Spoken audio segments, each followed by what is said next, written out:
दोस्तों, राजस्थान की धरती पर एक ऐसा फैसला आया है जिसने न केवल सिस्टम यानी कि सरकार को झकझोरा है, बल्कि लाखों युवाओं के सपनों को भी एक उम्मीदों के पंख दिए हैं। एक भर्ती जिस पर कुछ हजार परिवारों की उम्मीद थी। दूसरी ओर एक व्यवस्था रूल ऑफ लॉ की, उस पर पूरे राज्य, पूरे देश की उम्मीदें थी कि राजस्थान में न्याय कौन करेगा, कब होगा। सरकारें न्याय नहीं कर पाई, लेकिन हाईकोर्ट ने अपने फैसले से उसे पलट दिया है। क्या राजस्थान सरकार उसके खिलाफ अब डबल बेंच में या सुप्रीम कोर्ट जाएगी? तो ये कहानी सिर्फ एक परीक्षा की नहीं, ये कहानी है न्याय संघर्ष और उस पीढ़ी की जो अपने भविष्य के लिए लड़ रही है। तो आज बात करते हैं पूरी हाईकोर्ट भर्ती में फैसले में क्या है इस पे, और इसके पीछे की पड़ताल क्या है। नमस्कार, मैं प्रदीप हूं, आप थिंक 360 देख रहे हैं। तो आज सबसे पहले बात करने जा रहे हैं राजस्थान लोक सेवा आयोग यानी आरपीएससी की, वही संस्था जिस पर लाखों युवाओं की उम्मीदें टिकी है। लेकिन अफसोस, अब ईमानदारी और विश्वसनीयता आरपीएससी में नजर नहीं आती अगर इस फैसले को देखें। और इस फैसले में जिन लोगों का नाम है, उनमें से ज्यादातर अभी भी वहां बैठे हैं। यह संस्था प्रणालीगत भ्रष्टाचार और घोर लापरवाही का जीता जागता उदाहरण इस फैसले में पेश हुआ है। यह सिर्फ एक आरोप नहीं है, बल्कि राजस्थान उच्च न्यायालय के इस विस्तृत निर्णय का सार है, जिसमें उस वक्त में आरपीएससी में फैले काले सच को बेनकाब किया है। लेकिन जब तक ये लोग सलाखों के पीछे नहीं जाएंगे, तब तक क्या बताया गया सच अब तक जो झूठ का जामा पहन के खड़ा था, वो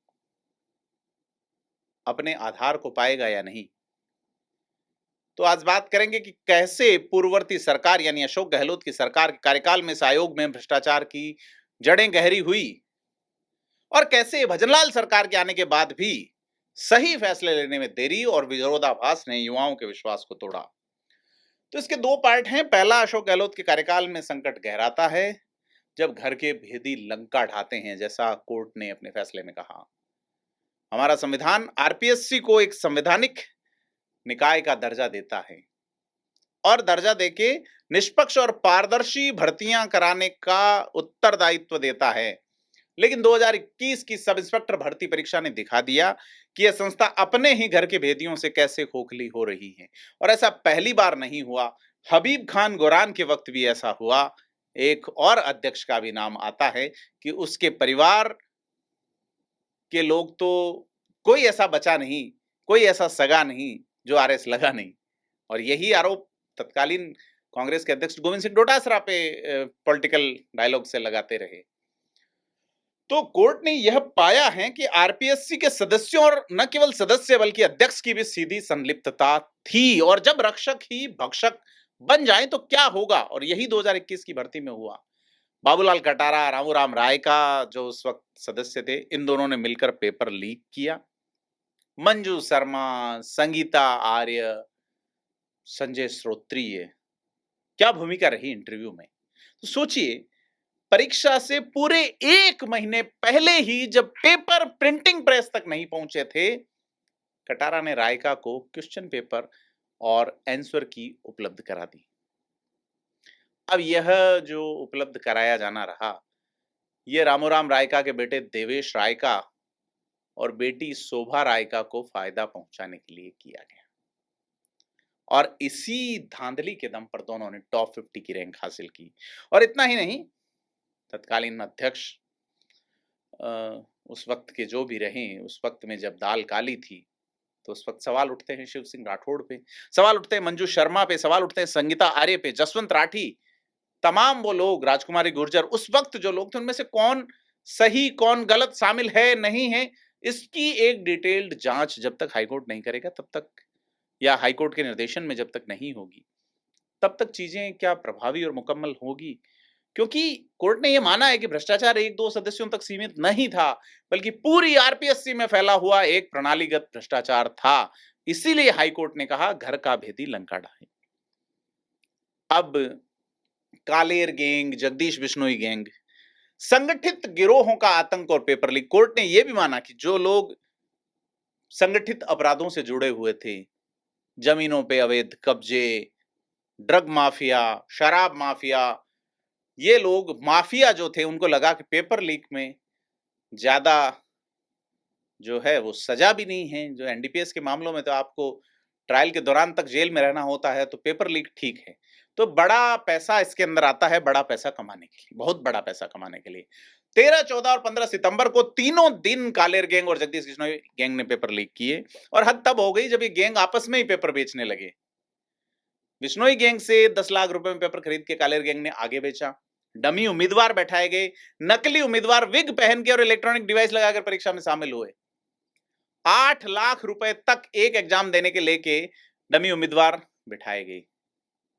प्रशासनिक लापरवाही की हद देखिए, इंटरनेट बंद नहीं किया गया, बायोमेट्रिक सत्यापन, जैमर, सीसीटीवी निगरानी सही से हो ही नहीं पाई। तो यह एक पूरी व्यवस्था का फेलियर था, जिसमें निजी स्कूल भ्रष्टाचार का अड्डा बने।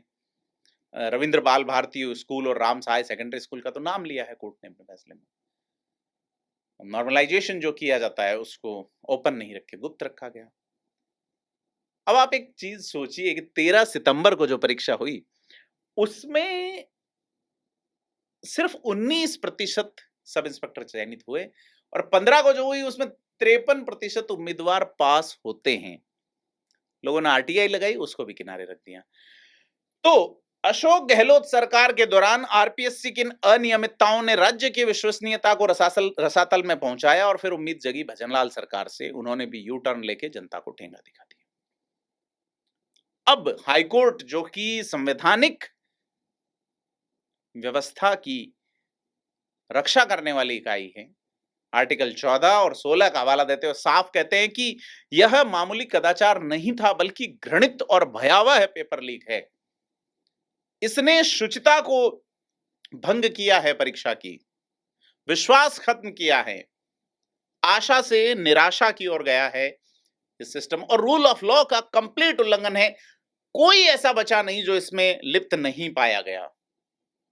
अब 2023 में जब गहलोत सरकार गई और भजनलाल सरकार आई, तो युवाओं को उम्मीद थी कि अब सख्त कार्रवाई होगी। 2023 में एसआईटी बनती है, फरवरी मार्च 2024 में गिरफ्तारियां होती है, लेकिन फिर से कहानी पलट जाती है।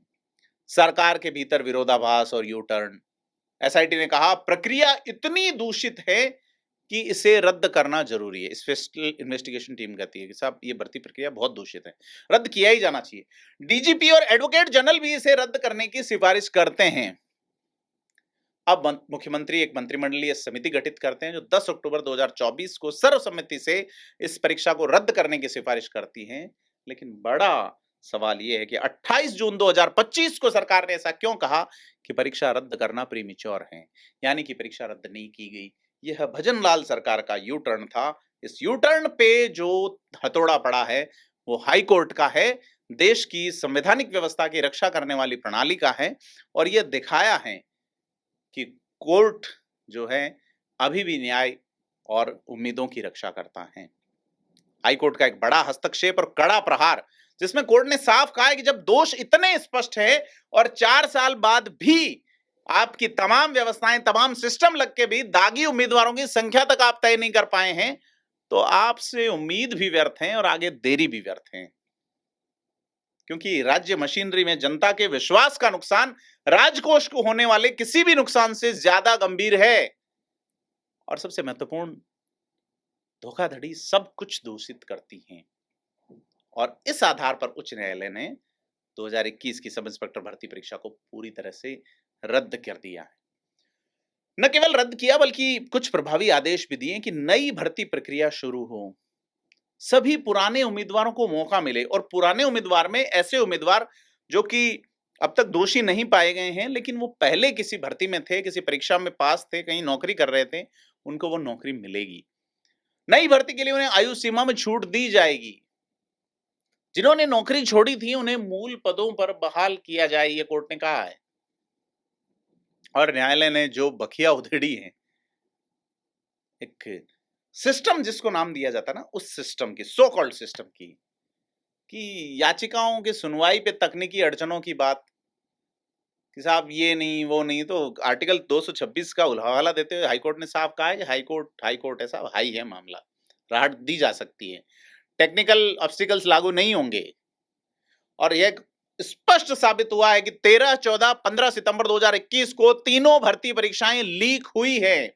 डमी उम्मीदवार, इलेक्ट्रॉनिक उपकरण, ब्लूटूथ का इस्तेमाल हुआ। आरपीएससी की सुरक्षा व्यवस्था पूरी तरह से फेल रही। नॉर्मलाइजेशन की प्रक्रिया में धांधली हुई है और बाबूलाल कटारा ने पेपर सेट तैयार करवाकर अलमारी में रखकर रायका परिवार को लीक किया। 60 लाख रुपए तक में पेपर बेचा और इसके बावजूद वो इंटरव्यू पैनल में बैठा। आप देखिए उसे अभी तक बर्खास्त नहीं किया गया है। बड़ा सवाल, आप देखिए तमाम व्यवस्थाओं पे सवाल कि एक व्यक्ति जिस पे हाईकोर्ट तक ये मान रहा है क्योंकि संवैधानिक पद पे उसे अभी तक हटाया नहीं गया। वोट बैंक, वोट का चक्कर बाबू भैया, वोट का चक्कर। तो रामूराम रायका ने तो बेटे और बेटी दोनों को सब इंस्पेक्टर बना दिया और ये साक्षात्कार पैनल तो ये दबाव डाला, साक्षात्कार पैनल भी दबाव में आया है।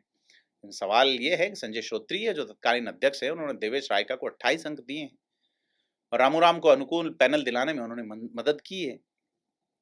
और रामू रायका के इंटरव्यू मदद के लिए जसवंत राठी, संगीता आर्य, मंजू शर्मा, इनके नाम आए, मिले हैं ये लोग। तो कोर्ट ने साफ कहा है कि यह स्मारकीय त्रासदी है कि आरपीएससी के 6 सदस्यों ने जनता के विश्वास को धोखा दिया है। तो दोस्तों, आरपीएससी जो कभी युवाओं के सपनों की सीढ़ी मानी जाती थी, आज भ्रष्टाचार और अविश्वास के प्रतीक के मानदंड के रूप में सामने आया है। और हाईकोर्ट का यह फैसला सिर्फ एक भर्ती रद्द करने का नहीं है, ये पूरे सिस्टम को आईना दिखाने वाला निर्णय है। याद रखिए, धोखाधड़ी सब कुछ दूषित करती है और अगर जनता का विश्वास टूट जाए तो किसी भी संस्था का अस्तित्व सिर्फ नाम मात्र का रह जाता है। और आखिर में सवाल सिर्फ इतना है कि क्या न्याय इतना विलंबित होना चाहिए कि युवा अपनी जवानी कोर्ट और कोचिंग सेंटरों के बीच में खपा दे?